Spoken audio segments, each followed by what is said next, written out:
नया साल आ गया है। सभी लोग इसे पूरी मस्ती के साथ सेलिब्रेट करने का प्लान बना रहे हैं। कोई बाहर घूमने जा रहा है तो कोई पिकनिक पर, कोई घर में ही दोस्तों को बुलाकर एंजॉय करना चाह रहा है, तो कोई इस साल कुछ नया करने का प्लान बना रहा है। राधिका, आयुष, जिनेलिया और सलमान एक ही कॉलेज में पढ़ते थे और इस बार वो गोवा जा रहे थे। फाइनली 2 साल के बाद अपना प्लान सक्सेसफुल होने वाला है। यार, मैं तो इस कोरोना के चलते घर में रहते रहते बोर हो गई थी। तो हम कौन सा एंजॉय कर रहे थे, पक गए थे यार। और अब टेंशन भी तो नहीं है, हमने वैक्सीन तो लगा रखी है। बिल्कुल, अब सारी कसर गोवा में निकाल लेंगे। मस्ती मस्ती और सिर्फ मस्ती होगी वहाँ। लोग तरह तरह के प्लान बना रहे थे और इन सब की प्लानिंग से बहुत दूर तालाब के पास स्थित एक गुप्त सुरंग में महादैत्य हिडिंबेश्वर अपनी अलग अलग प्लानिंग में लगा हुआ था। सुरंग के भीतर उसने कई सारे राक्षसों को जकड़ रखा था। राक्षसों के अलावा वहाँ पर कई सारे वायरस भी थे। उसने उन वायरसों को भी जकड़ कर रखा हुआ था। वो सारे उसके गुलाम थे और उसकी किसी भी आज्ञा को मानने के लिए हमेशा तैयार रहते थे। मेरे गुलामों, तुम लोग ही हो जो मुझे इस पृथ्वी का राजा बनाओगे और मेरा राज्य यहाँ स्थापित करने में मेरी मदद करोगे। बिल्कुल स्वामी, आप जब कहें हम अपनी जान की बाजी लगाने के लिए तैयार हैं। हिडिंबेश्वर मानवता का सबसे बड़ा दुश्मन था। वो असुर था, इसलिए इस ब्रह्मांड में आसुरी शक्ति का साम्राज्य स्थापित करना चाहता था। मैं हूँ महादैत्य हिडिंबेश्वर। मेरा जन्म इसलिए हुआ है ताकि मैं मानवता का नाश कर सकूं और इस पृथ्वी पर अपना अधिकार जमा सकूं।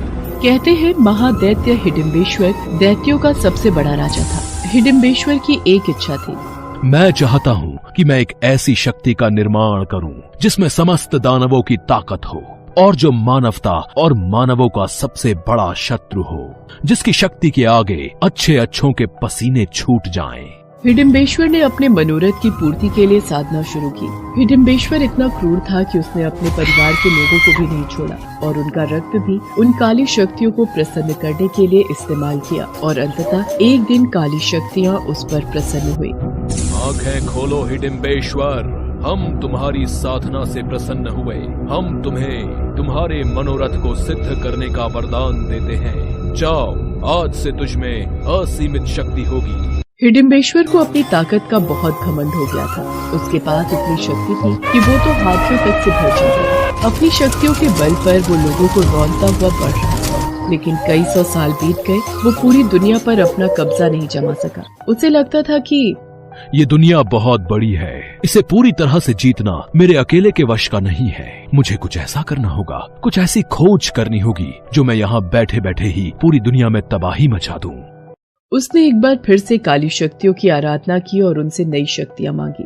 हिडिंबेश्वर, आज हम तुम्हें वायरस को काबू में करने की शक्ति देते हैं। भविष्य में इन्हीं वायरसों का जोर चलेगा। तब युद्ध हथियारों के बल पर नहीं, वायरस के बल पर जीता जाएगा। तुम बैठे बैठे ही पूरी दुनिया को खत्म कर सकते हो, लेकिन याद रखना, वायरस की शक्ति को कभी कम मत आंकना। वो तुझ पर भारी पड़ सकते हैं। मुझ पर भारी हो ही नहीं सकता, हो ही नहीं सकता। हिडिंबेश्वर ने अपनी शैतानी शक्तियों की मदद से वायरसों को अपना गुलाम बनाना शुरू कर दिया। इसी क्रम में उसने 5 दिन पहले एक नए वायरस ओमिक्रॉन को अपना गुलाम बनाया था। हिडिंबेश्वर हालांकि शैतानी ताकतों की मदद से किसी को अपना गुलाम बनाता, लेकिन जिसे अपना गुलाम बनाता उसकी परीक्षा वो जरूर लेता और परीक्षा लेने के लिए वो खुद उससे भिड़ता। आज भी उसने ओमिक्रॉन समेत कुछ वायरस की परीक्षा करने का प्लान बनाया था। मेरे गुलामों, मैं इस धरती पर तबाही मचाना चाहता हूँ। मुझे पूरी धरती को इंसानी रक्त से लाल करना चाहता हूँ, लेकिन मैं जानता हूँ ये कोई आसान काम नहीं है। इसके लिए मेरे जैसी ताकत चाहिए। मेरे गुलामों, इससे पहले कि मैं धरती पर तुम्हें तबाही मचाने भेजूं, मैं चाहता हूँ कि तुम लोग एक एक कर मेरा मुकाबला करो। हम तैयार हैं स्वामी। उसके बाद हिडिंबेश्वर ने जकड़े वायरस से एक एक कर मुकाबला करना शुरू किया, लेकिन वो सभी पर भारी पड़ा। उसने सभी को धूल चटा दी।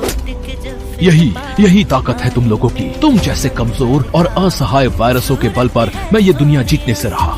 हिडिंबेश्वर अपना गुस्सा सारे वायरसों पर निकाल रहा था, तभी ओमिक्रॉन ने कहा, स्वामी एक बार मेरी भी परीक्षा ले लेते आप। ओमिक्रॉन की बातों को सुनकर हिडिंबेश्वर ने उसे घूर कर देखा और कहा, तुझ में ऐसा क्या खास है? हाँ? वो तो मुझसे मुकाबला करके ही पता चलेगा, लेकिन उसके पहले मैं अपना परिचय दे दूं। मैं कोरोना का बेटा हूँ, वही कोरोना जिसने लाखों लोगों को मौत के घाट उतारा है। तुम्हारी माँ की ताकत तुझ में भी हो, ये कैसे सिद्ध करोगे?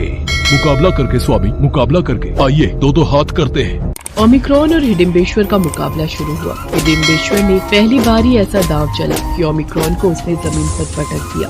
तो यही ताकत है तुम्हारी, इसी ताकत की डींगे हाँक रहे थे तुम, ओमिक्रॉन। ये कहकर उसने एक बार फिर ओमिक्रॉन पर अपने हाथ से प्रहार करना चाहा, लेकिन वो दूर जा हटा। उसके बाद वो हिडिंबेश्वर के पास आया और उसकी तरफ जोर से फूंका। एक तेज हवा का झोंका आया जो हिडिंबेश्वर की नाक में प्रवेश कर गया। उसके बाद तो देखते ही देखते हिडिंबेश्वर की हालत खराब होने लगी। वो जोर जोर से खांसने लगा और उसे सांस लेने में दिक्कत होने लगी। अरे ये क्या हुआ मुझे? अब मैं तो सांस भी नहीं ले पा रहा हूँ, ऊपर से ये खांसी खांसी के कारण तो मेरा दम ही उखड़ रहा है। हिडिंबेश्वर की ऐसी हालत देखकर ओमिक्रॉन जोर जोर से हंसने लगा। क्यों स्वामी, अब पता लगा मेरी ताकत का? हिडिंबेश्वर ने अपनी पूरी जिंदगी में खुद को इतना असहाय कभी महसूस नहीं किया था। उसका दम लगातार घुटता जा रहा था, उसकी सांसें चढ़ती जा रही थी। उसे अब उन शैतानी ताकतों की बात याद आने लगी जिन्होंने उससे कहा था कि वायरस की शक्ति को कभी कम मत समझना, वो तुम पर भारी पड़ सकते हैं। आखिरकार हिडिंबेश्वर ओमिक्रॉन की भेंट चढ़ गया। उसकी मौत हो गई। उसके मरने के बाद अब इस पूरी दुनिया में मैं सबसे शक्तिशाली हूँ। अब मेरा होगा साम्राज्य यहाँ, ओमिक्रॉन का।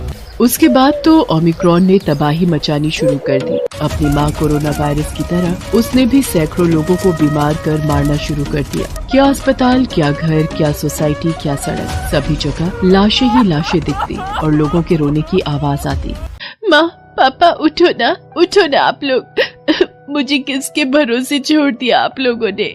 हर ओर चीख पुकार की आवाज सुनकर ओमिक्रॉन बहुत खुश होता। लोगों को मारकर उसे इतना आनंद मिलता। उधर वैज्ञानिकों ने ये पता लगा लिया था कि ये कोरोना वायरस का नया वेरिएंट है जो फिर से वैसे ही तबाही मचाना चाहता है। वो रात दिन उसकी काट बनाने के लिए लगे हुए थे।